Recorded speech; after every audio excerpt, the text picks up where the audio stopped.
मंच पर विराजमान छत्तीसगढ़ के लोकप्रिय मुख्यमंत्री आदरणीय विष्णुदेव साय जी, वरिष्ठ मंत्री श्रीमान केदार कश्यप जी, भारतीय प्रशासनिक सेवा के अधिकारी श्रीमान प्रसन्न जी, पवन साय जी, रामनाथ कश्यप जी, डॉक्टर अनुराग जैन और इस सभागार में उपस्थित वाइस चांसलर्स, प्रोफेसर्स, अध्यापकगण, छात्रगण, कार्यकर्तागण, सभी को मेरा राम राम। ये जो अवसर है भगवान बिरसा मुंडा के 150 वर्ष के जयंती पर भारत सरकार ने भी एक बड़ी पहल की है और उसको छत्तीसगढ़ सरकार ने बहुत ही अच्छे तरह से एक शुरुआत किया है। तो आज हम भगवान बिरसा की बात करेंगे, वीरों की बात करेंगे, देशभक्ति की बात करेंगे। तो देशभक्ति की बात हो और नारा न हो, ऐसा न हो, इसलिए एक बार नारा लगाएंगे, बोले भारत माता की जय, भारत माता की जय, भगवान बिरसा मुंडा की जय, भगवान बिरसा मुंडा की जय, शहीद वीर नारायण सिंह जी की जय, शहीद वीर नारायण सिंह जी की जय, शहीद गुंडाधूर की जय, शहीद गुंडाधूर की जय, भारत माता की जय। प्रारंभ में मैं छत्तीसगढ़ के माननीय मुख्यमंत्री जी और उनके पूरे मंत्रिपरिषद और सारे उनके सलाहकार लोगों को धन्यवाद देना चाहूँगा, क्योंकि भारत में छत्तीसगढ़ ऐसा पहला राज्य है कि इतने बड़े पैमाने पर कार्यक्रम ये इस सरकार के और आप लोगों के प्रयास से किए और आपको देखकर ही अभी मध्य प्रदेश और अन्य राज्यों में भी शुरुआत हो रही है। तो छत्तीसगढ़ एक प्रकार एक टॉर्च बेरर के रूप में एक बड़ा काम कर रहा है, जिसके आप सभी लोग इस प्रशंसा के पात्र हैं। मित्रों, भगवान बिरसा मुंडा जी के जीवन के संबंध में हम सब लोग जानते ही हैं और विभिन्न कार्यक्रमों में आपने विषय रखा होगा, सुना भी होगा। भारत के इतिहास जब हम देखते हैं तो उसमें जनजाति समाज का योगदान इतना बड़ा है कि जिसकी कल्पना कोई कर नहीं सकते। जब 2 वर्ष पूर्व भारत सरकार ने आजादी का अमृत महोत्सव किया तो उससे 2 वर्ष पूर्व से वनवासी कल्याण आश्रम और अन्य सहयोगी संगठनों ने मिलकर के भारत के स्वतंत्रता आंदोलन में जनजाति समाज का योगदान क्या है इसके बारे में अध्ययन शुरू किया। तो ध्यान में कई बातें आई। जैसा आप कहते हैं 1857 का संघर्ष ये प्रथम लड़ाई कहते हैं, लेकिन उससे लगभग 65-70 वर्ष पूर्व तिलका मांझी ने यह आंदोलन छेड़ा था और तिलका मांझी अकेले नहीं लड़े, उनके साथ हजारों लोग खड़े हो गए और भागलपुर में उनको फांसी दी गई और उनके साथ हजारों लोग शहीद हो गए। हम भगवान बिरसा मुंडा का नाम तो जानते हैं, लेकिन भगवान बिरसा मुंडा के साथ जो संघर्ष करने के लिए उलगुलान का नारा लगाते हुए एक क्रांति का नारा देने के लिए जब संगठित हुए लोग डुमरी पहाड़ पर सभा करने के लिए आए थे, तो चारों ओर से घेर करके ब्रिटिश सेना ने उनके ऊपर फायरिंग किया। सैकड़ों लोग उसमें शहीद हुए जिनके नाम हमको मालूम नहीं है। या उसी क्षेत्र में तिलका सिद्धो कान्हो, चांद भैरव, ऐसे 4 भाई और उनकी 2 बहनें, फूलो झानो, एक ही परिवार की 4 भाई और 6 बहनें और उनके साथ हजारों संथाल समाज के लोग देश की क्रांति के लिए शहीद हो गए। तो उनके नाम भी हम नहीं जानते हैं। या राजस्थान के मानगढ़ पर गोविंद गुरु के नेतृत्व में भक्ति आंदोलन और देशभक्ति का आंदोलन ऐसा जब हुआ था तो उसके ऊपर भी अंग्रेज सरकार के लोगों ने आक्रमण किया। लोगों को मालूम था कि आक्रमण होगा। तीर कमान की लड़ाई बंदूक से हो रही थी और 1500 लोग शहीद हुए, ऐसा ब्रिटिश सरकार लिखती है। या हमारे तेलंगाना में राम जी गोंड, इन्होंने गोंड समाज में एक बड़ी क्रांति खड़ी की और उनके साथ 1000 लोगों को पेड़ पर फांसी लटकाया। वो स्थान आदिलाबाद के निर्मल में हम जाकर देख सकते हैं। ऐसे कई स्थान हैं मित्रों जहां जाकर वहां की धूल हमने अपने माथे पर लगाने से देश के बारे में गौरव और इस सारे समाज के बारे में गौरव हमारे बीच में आएगा। देश में सभी समाज, नगरों में, गांवों में, जनजाति क्षेत्र में संघर्ष होता रहा है, लेकिन नगरीय संघर्ष जो हुआ ब्रिटिशों के साथ, उसमें हम देखा है कि 2-4 को युवक बंदूक लेके निकले, कोई ब्रिटिश अधिकारी को मार दिया या बॉम्ब फेंक दिया, वो 4 लोग पकड़े गए, फांसी लटका लिए, उनको शहीद हो गए। समाज देखता रहा, समाज साथ में खड़ा नहीं हुआ। लेकिन जनजाति क्षेत्र में नेता के पीछे हजारों लोग, स्त्री, पुरुष, बच्चे, सब लोग लड़ने के लिए तैयार हो गए, संघर्ष किया और अंतिम समय तक वो लड़ते रहे। ये दूसरा स्वरूप है। इसलिए हजारों लोग हमारे देश के बांधव शहीद हुए। इसकी जानकारी आज के इतिहास की पुस्तकों में बहुत कम मिलती है और इस कारण इस समाज के प्रति एक हम ऋण चुकाने की आवश्यकता है, उनको सम्मान देने की आवश्यकता है, उनके प्रति कृतज्ञता व्यक्त करने की आवश्यकता है। तो मुझे लगता है ये एक अच्छा मौका है कि जनजाति समाज हमारे देश का एक अभिन्न अंग जो है, उसके प्रति हम लोग एक कृतज्ञता व्यक्त करने के लिए यहाँ एकत्रित हुए हैं। मित्रों, ये सब इनकी सब संघर्ष जो था, ये लोग वनों में रहते थे, तो वनों से, प्रकृति से कई चीजें इन्होंने सीखी है, ऐसा हम देख सकते हैं। जैसा हम देखते हैं कि जंगलों में, वनों में मधुमक्खी के छाते होते हैं। मधुमक्खी के छाते पर कोई पत्थर मारेगा तो कोई एक ही मधुमक्खी लड़ने के लिए नहीं आएगी, पूरे मधुमक्खियां टूट पड़ेगी उस व्यक्ति पर जिसने पत्थर मारा है। उसी प्रकार जनजाति समाज भी टूट पड़ता था, वो पूरा समाज टूट पड़ता था उनके ऊपर। इस प्रकार का एक ऐसा इतिहास भारत में है, शायद ही दुनिया के कोई देश में आपको दिखने को मिलेगा। और ऐसा हजारों साल लड़ता है। अभी हम लोग रानी दुर्गावती का जो संघर्ष देख रहे हैं, मुगलों के साथ हुआ होगा, 500 वर्ष पुराना होगा। तो 1947 तक ऐसे संघर्ष की गाथा चलती रही है। तो इस प्रकार का ये संघर्ष है। जब ब्रिटिशों ने देखा कि इस राज्य देश पर राज्य करना है तो क्या करना होगा, तो ये उनको ध्यान में आया कि सबसे बड़ी चुनौती है ये जनजाति समाज, जो जंगलों में रहता है, वनों में रहता है, जो स्वाभिमान के साथ रखता है, जो झुकता नहीं है और रुकता नहीं है, थकता नहीं है। ऐसा यदि कोई समाज है तो ये समाज है। ये उनके लिए चुनौती थी। और इसलिए हमको मालूम है कि सन 1856 में उन्होंने सारे जंगल जो है, जो उनकी शक्ति का केंद्र था, ब्रिटिश सरकार ने अपने अधीन कर लिया और जंगल के जो मालिक थे उनको वहां से खदेड़ा गया।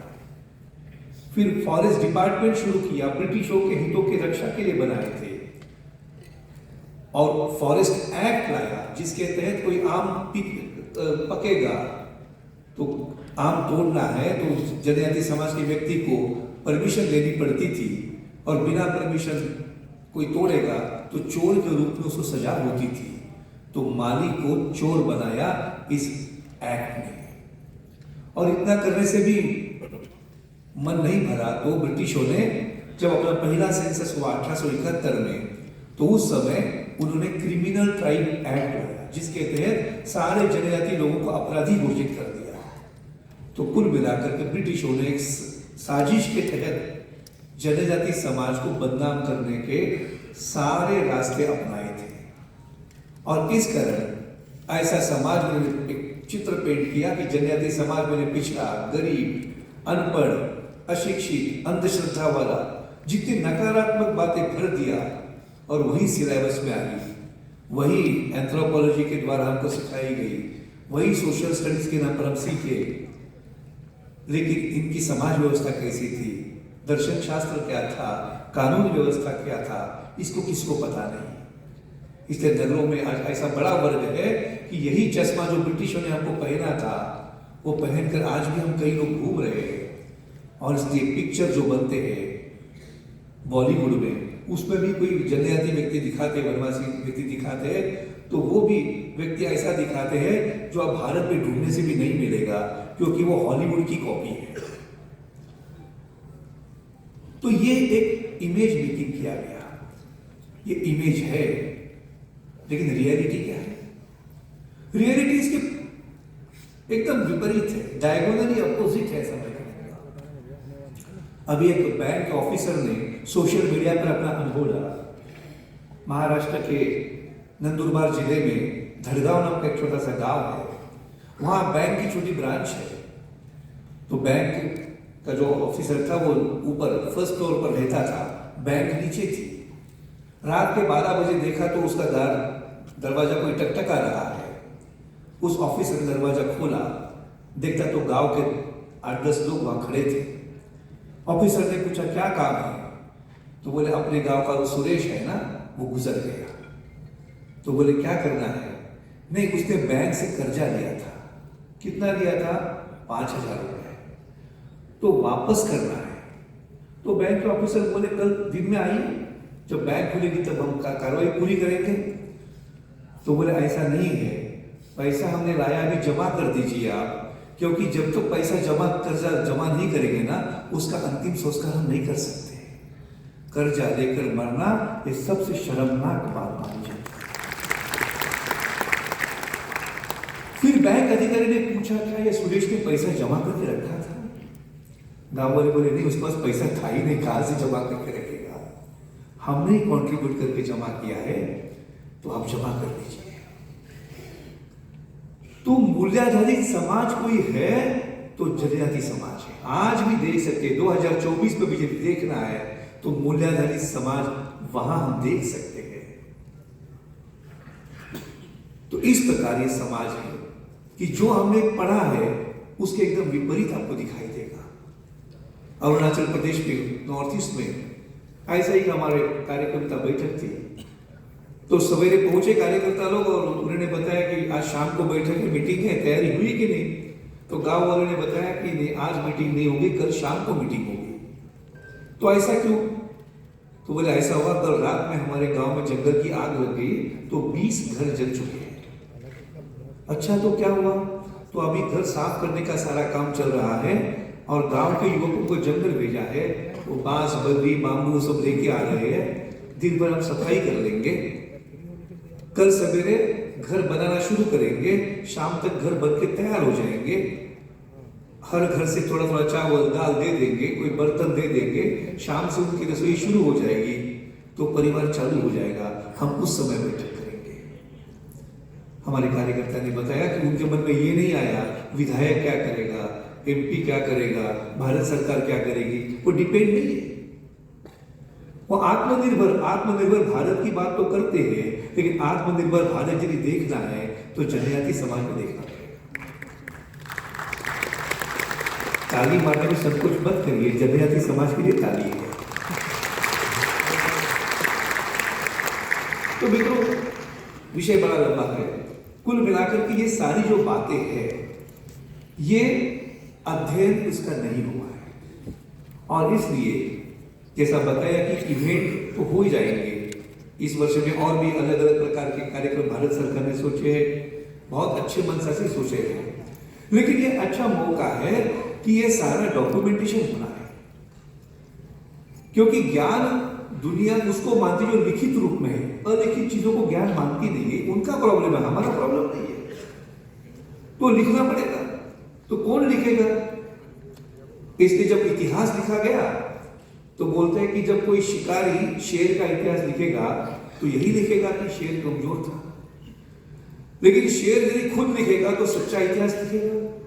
तो मैं कहता हूं आज से ये प्रक्रिया प्रारंभ हो जाए कि शेर का इतिहास लिखेगा।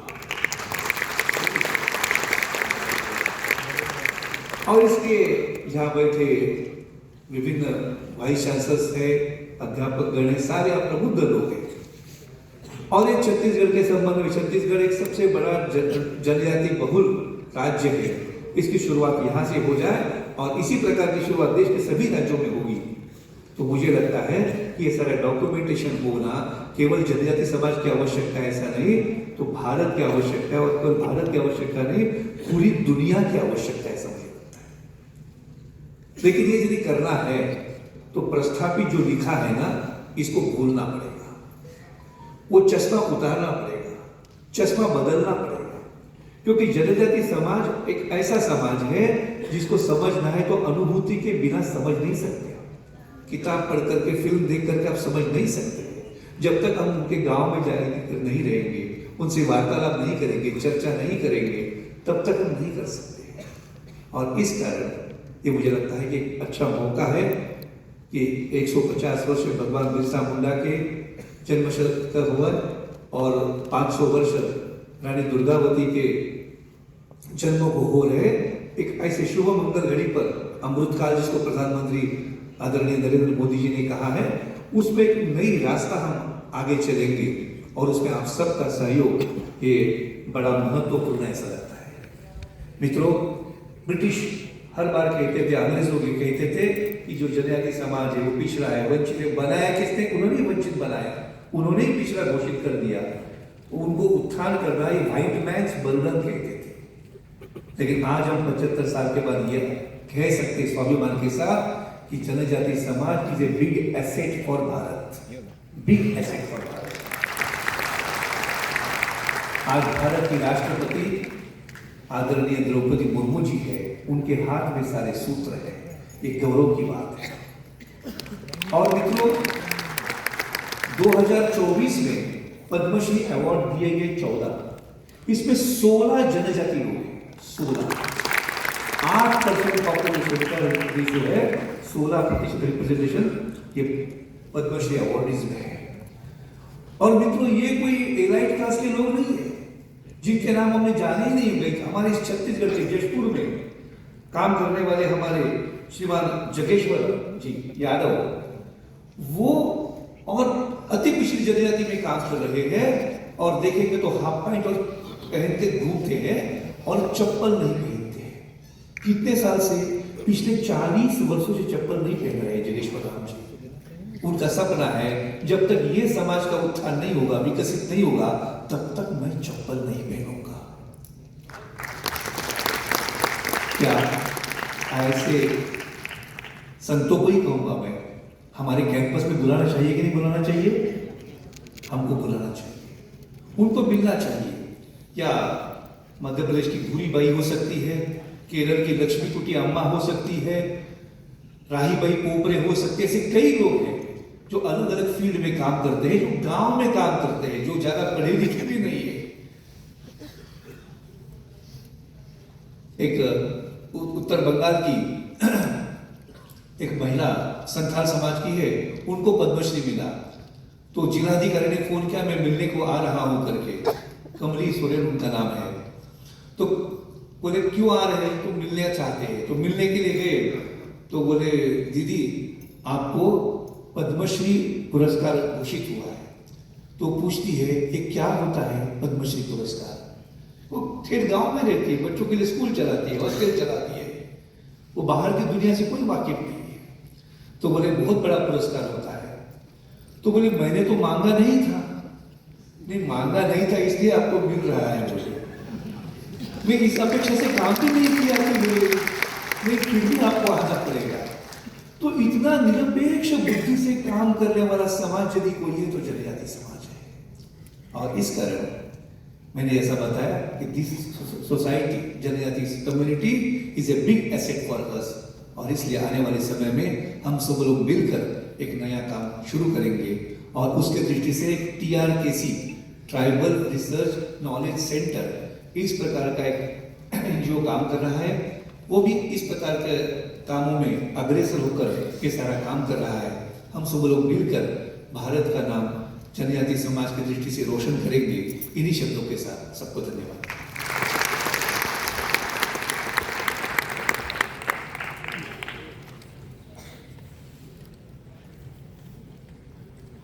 बहुत बहुत धन्यवाद साहब। आपका जो अनुभव है जिसको आपने व्यक्त किया, यह अनुभव हमारी पुस्तकों में भी आए, हमारे शोध में भी आए, तभी जो है जनजाति समाज की सही छवि हम सबके बीच में, विद्यार्थियों के बीच में, समाज के बीच में, दुनिया के बीच में जाएगी। इसके पश्चात आज के हमारे कार्यक्रम के अतिथि